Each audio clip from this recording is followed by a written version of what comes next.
കേരളത്തിൽ ചർച്ച ആയിരിക്കുന്നത് പാലക്കാട് ഡിവിഷൻ, റെയിൽവേ ഡിവിഷൻ വിഭജിക്കുമെന്നുള്ളൊരു ഭീഷണി.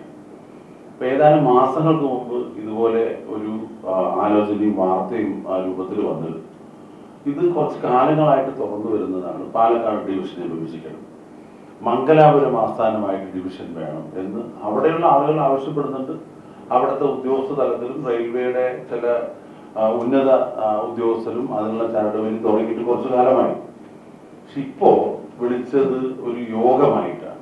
റെയിൽവേ മന്ത്രി തന്നെ മംഗലാപുരം മീറ്റിംഗ് അവിടുത്തെ വികസനത്തിന്റെ കാര്യത്തിന് വേണ്ടി വിളിച്ചു എന്നാണ് വ്യാഖ്യാനമെങ്കിലും 2 ആഴ്ചക്കകം റിപ്പോർട്ട് കൊടുക്കണം എന്നുള്ള വാർത്തയാണ് പുറത്തു വന്നിരിക്കുന്നത്. എന്ത് മംഗലാപുരം ആസ്ഥാനമായിട്ട് ഡിവിഷൻ, കൊങ്കൺ റെയിൽവേ, മൈസൂർ, അതുപോലെ പാലക്കാട് ഡിവിഷന്റെ ഒരു ഭാഗം, ഇതെല്ലാം കൂടെ ചേർത്ത് പുതിയൊരു ഡിവിഷന്റെ പ്രപ്പോസൽ എങ്ങനെയിരിക്കും എന്ന് 2 ആഴ്ചക്കുള്ളിൽ പറയണമെന്നാണ്. ഇപ്പോ 2 രാജ്യങ്ങൾ തമ്മിൽ യുദ്ധം നടക്കുന്ന പ്രതീതിയിലാണ്. ഇമ്മീഡിയറ്റ് ആയിട്ട് ഒരു നടപടി വേണമെന്ന് ആവശ്യപ്പെടുന്നു. അത് ഒരിക്കലും പാലക്കാട് ഡിവിഷനിലെ ജനപ്രതികളായിട്ട് ഒരു ആലോചന പോലും നടത്തിയിട്ടില്ല. അതിനേക്കാൾ ഉപരി ഫെഡറൽ സംവിധാനം രാജ്യത്ത് നിലനിൽക്കുകയാണ്. കേന്ദ്ര ഗവൺമെന്റ് ആണെങ്കിലും സംസ്ഥാന ഗവൺമെന്റ് ആണെങ്കിലും ഇത്തരത്തിലുള്ള നീക്കങ്ങളൊക്കെ ആലോചിച്ച് ചർച്ച ചെയ്ത് നടപ്പിലാക്കുകയാണ് സാധാരണ പതിവ്. ഒരു ആലോചനയും സംസ്ഥാന സർക്കാരുമായി നടത്തിയിട്ടില്ല എന്നാണ് എന്റെ അറിവ്. അതുകൊണ്ട് പാലക്കാട് ഡിവിഷൻ വിഭജനം എന്നുള്ള സ്വപ്നം റെയിൽവേ ഉപേക്ഷിക്കണമെന്നാണ് ജനപ്രതിനിധി എന്ന നിലയിൽ എനിക്ക് ആവശ്യപ്പെടാനുള്ളത്. ഒരിക്കലും പ്രായോഗികമായ കാര്യമല്ല. കാരണം തിരുവനന്തപുരം പാലക്കാട് ഡിവിഷൻ എന്താണ് ന്യൂനത എന്ന് പറയണം, ഏത് പോരായ്മയാണെന്ന് പറയണം. ഇപ്പൊ ശാസ്ത്രം സാങ്കേതിക വിദ്യയൊക്കെ പുരോഗമിച്ച ഒരു കാലമാണ്. എല്ലാം വർക്ക് ഫ്രം ഹോം നടത്താൻ പറ്റിയ ഒരു സാഹചര്യം. എത്ര വർഷം, പതിറ്റാണ്ടുകൾക്ക് മുമ്പ് പ്രവർത്തനം ആരംഭിച്ചാണ് പാലക്കാട് റെയിൽവേ ഡിവിഷൻ. അവിടുത്തെ ഇൻഫ്രാസ്ട്രക്ചർ, അവിടുത്തെ ജീവനക്കാർ, അവിടെയുള്ള സാങ്കേതിക എല്ലാം മുഴുവൻ സാങ്കേതിക വിദ്യയും കേന്ദ്രീകരിച്ചിട്ടുള്ള ഒരു പാലക്കാട് ഡിവിഷൻ. രണ്ടാമത്, ഇന്ത്യയിൽ തന്നെ ഏറ്റവും വരുമാനമുള്ള മുൻനിരയിലെ ഒരു ഡിവിഷൻ, സൗത്ത് ഇന്ത്യയിലെ ഏറ്റവും വരുമാനമുള്ള ഒരു ഡിവിഷൻ. ഇത്രയും നന്നായിട്ട് കാര്യങ്ങൾ മുന്നോട്ട് പോകുന്നു. നമ്മുടെ പരാതി ഒന്ന് മാത്രമേ ഉള്ളൂ, വരുമാനത്തിനനുസരിച്ച് വികസന പദ്ധതികൾ ഇവിടെ ഇല്ല എന്നുള്ളത്. ഇങ്ങനെ പരാതി നിലനിൽക്കുകയാണ്. വരുമാനം ഗണ്യമായി കുറയ്ക്കാൻ റെയിൽവേയുടെ ഉന്നത ഉദ്യോഗസ്ഥന്മാരുടെ ഗൂഢാലോചന ഇതിന്റെ പിന്നിലുണ്ട്. കാരണം ഏറ്റവും കൂടുതൽ വരുമാനം ഉള്ളിടത്താണ് വികസനത്തിനും കൂടുതൽ ഫണ്ട് അനുവദിക്കുക എന്നുള്ളത് റെയിൽവേയുടെ കുറച്ചു കാലത്തെ ഒരു നയത്തിന്റെ ഭാഗമാണ്.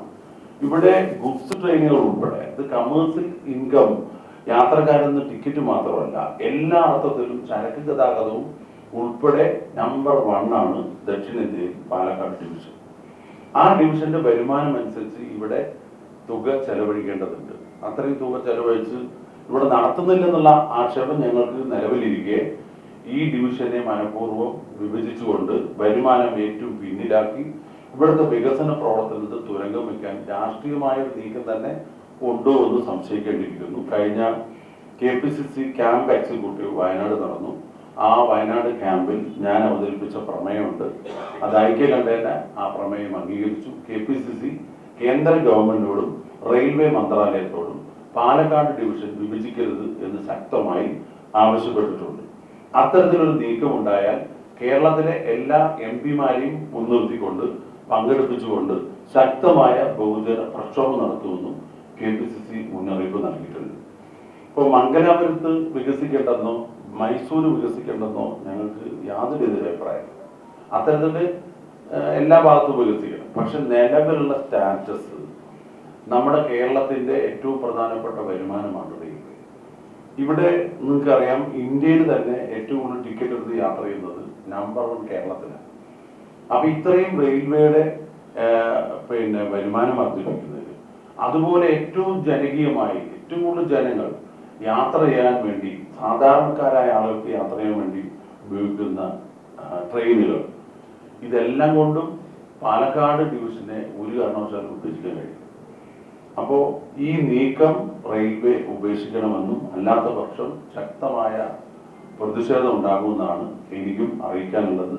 മാത്രമല്ല, കേന്ദ്ര റെയിൽവേ ക്യാബിനറ്റ് മന്ത്രി ബാംഗ്ലൂർ മീറ്റിംഗ്, അദ്ദേഹം ഇത് അറിയില്ലെന്ന് പറയുക, റെയിൽവേ മന്ത്രാലയം അറിയില്ലെന്ന് പറയുക, സഹമന്ത്രി വേറൊരു യോഗം വിളിക്കുക, വികസനത്തിന്റെ പേരിലാണെന്ന് പറയുക.